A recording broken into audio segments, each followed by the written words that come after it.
کپتان نے آج اڈیالہ جیل میں صحافیوں سے غیر رسمی گفتگو کی ہے اور اپنی غیر رسمی گفتگو میں انہوں نے کہا ہے کہ اس وقت ملک میں یحییٰ خان پارٹ 2 موجود ہے۔ یحییٰ خان نے ملک کی سب سے بڑی سیاسی جماعتوں کے خلاف آپریشن کیا، جبکہ یحییٰ خان پارٹ 2 یعنی کہ موجودہ سیٹ اپ جو ہے وہ اداروں کو تباہ کرنے پر تلا ہوا ہے۔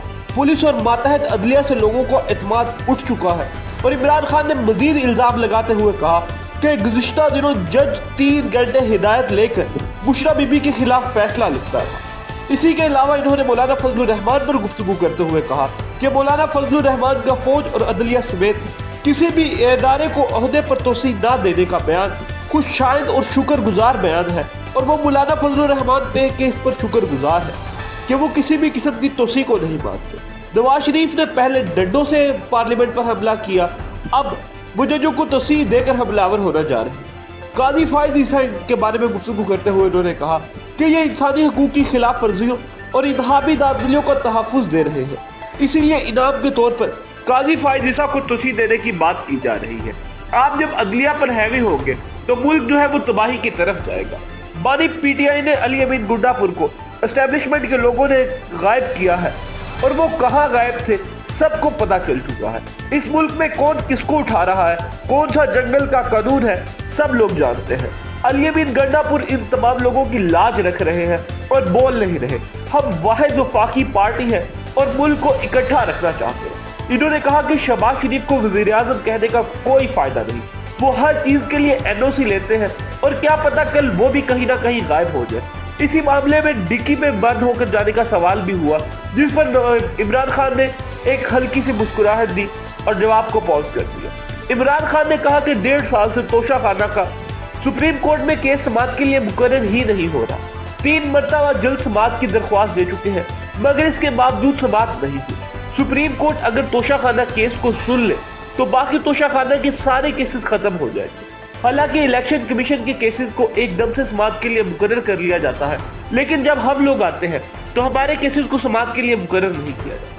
انہوں نے کہا کہ الیکشن کمیشن کا سربراہ سلطان سکندر گیند پھینکتا ہے، ایک سلپ میں قاضی فائز عیسیٰ صاحب کھڑے ہیں، دوسری سلپ میں جسٹس عامر فاروق موجود ہے، اور ہمارے ساتھ تو یہی ہوتا آ رہا ہے۔ انہوں نے کہا کہ نواز شریف کے دور حکومت میں پرویز خٹک کو افغانستان بھیجا تھا، پھر انہوں نے جو تمام ایکسپلینیشن دی کہ افغانستان کے ساتھ جو معاملات ہیں وہ کیسے ہونے چاہیے، اور اسی اسنا میں جو علی امین گنڈا پور نے بیان دیا ہے کیا وہ ٹھیک ہے یا ان کا یہ بیان جو ہے وہ نہیں ٹھیک تھا۔ اسی پر انہوں نے کہا کہ علی امین گنڈا پور کے موقف کی بھرپور حمایت کرتا ہوں کیونکہ وہ بالکل ٹھیک کہہ رہے ہیں، اور علی امین کے افغانستان سے مذاکرات کے بیان کی مکمل طور پر تائید کرتا ہوں، کیونکہ انہوں نے کہا کہ علی امین گنڈا پور کے پاؤں پکڑنے چاہیے کہ وہ جا کر مذاکرات کرے، کیونکہ صوبے بھر میں ہر طرف خون کی ہولی کھیلی جا رہی ہے اور مذاکرات ہی ایک واحد راستہ ہے جو ہمیشہ سے لوگوں کے درمیان ایک پل کا کردار ادا کر سکتے ہیں۔ یاد رہے کہ افغانستان کے معاملے پر بھی عمران خان کئی دفعہ مذاکرات کا کہہ چکے ہیں، اور اسی وجہ سے عمران خان کو کبھی طالبان خان کہا گیا اور کبھی کوئی نت نئے القابات سے نوازا گیا، لیکن عمران خان آج بھی اپنے اس موقف پر ڈٹے ہیں۔ صحافیوں نے سوال کیا کہ ملک میں وفاقی حکومت اور دفتر خارجہ موجود ہے تو صوبائی حکومت کیسے دوسرے ملک سے براہ راست رابطہ کر سکتی ہے۔ اس پر عمران خان نے کہا کہ دفتر خارجہ کو چھوڑے خیبر پختونخوا دہشت گردی میں سب سے زیادہ متاثر ہوا۔ بلاول بھٹو زرداری جب وزیر خارجہ تھے تو وہ افغانستان تک نہیں گئے۔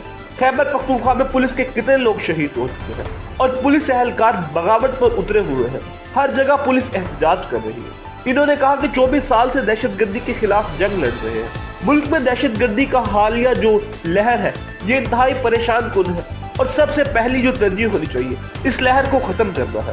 دہشت گردوں کو کنٹرول نہ کیا گیا تو ملکی معاشرت بھی چوک ہو جائے گی، جبکہ افغانستان سے تعلقات درست نہیں کریں گے تو دہشت گردی میں پھنسے رہیں گے۔ اعداد و شمار دیکھیں تو ہم سب سے کم دہشت گردی پی ٹی آئی کے دور میں ہوئی۔ اگر کوئی دہشت گردی ختم کرنے کی کوشش کر رہا ہے تو ہم اس سے مکمل طور پر تعاون کریں گے۔ عمران خان کا کہنا تھا کہ علی امین گنڈا پور ملک کی فائدے کی بات کر رہے ہیں، خدا نخواستہ ملک کے خلاف کوئی بات نہیں کر رہے ہیں۔ خیبر پختونخوا پولیس کا معاملہ بغاوت تک پہنچ چکا ہے، وہاں 1000 پولیس اہلکار شہید ہو چکے ہیں۔ وفاق خود کہہ رہی ہے کہ اس بار دہشت گردی ہے تو وفاق نے پھر اب تک کیا کیا؟ علی امین گنڈا پور میں جانے کی بات کی ہے، نہیں کیا جا رہا۔ اس سے کوئی ٹائم نہیں فکس نہیں ہے۔ مذاکرات کی بات کریں، علی امین گنڈاور نے کون سی کو غلط بات کری؟ اشرف غنی کی حکومت پاکستان مخالف تھی، اس کے باوجود افغانستان گیا اور اشرف غنی کو پاکستان بلایا گیا۔ سو عمران خان کے اس بیان کے بعد اب بہت ساری چیزیں واضح ہو چکی ہیں۔ آپ کا اس بارے میں کیا خیال ہے؟ کیا گنڈاپور کو یہ باتیں زیب دیتی ہیں؟ کمنٹ سیکشن میں ضرور بتائیے۔